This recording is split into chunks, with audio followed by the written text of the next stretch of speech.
Hello everyone, welcome to my channel. বেশ কিছুদিন হলো তোমাদের সাথে what I it in a day এটা শেয়ার করা হয় না, বিভিন্ন কাজের চাপে আর বিভিন্ন পুজো ছিল মাঝখানে, তাই তো আজকে অনেক দিন পর তোমাদের সাথে শেয়ার করছি আজকে কী খেলাম।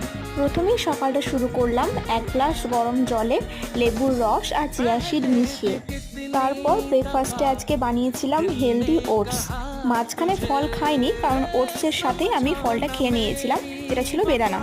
দুপুরবেলায় আজকে হয়েছিল পেঁপে আলু দিয়ে চিকেন, আর স্যালাড ছিল, একটা রুটি বানিয়েছিলাম, আর ছিল টক দই। সন্ধেবেলা তোমরা জানোই আমি গ্রিন টি খাই, তাই এক কাপ গ্রিন টি, তার সাথে একটু চিড়ে ভাজা। রাতের ডিনারটা আজকে খুব তাড়াতাড়ি করে নিয়েছি। সকালের একটু চিকেন আমি ম্যারিনেট করে ফ্রিজে রেখে দিয়েছিলাম, সেটা দিয়ে বানিয়েছি লেমন পেপার চিকেন। জাস্ট একটু বাটার দিয়ে, খেতে দুর্দান্ত হয়েছিল, আর তার সাথে একটা রুটি। তো ভিডিওটা ভালো লাগলে লাইক করো আর ফলো করতে একদম ভুলো না।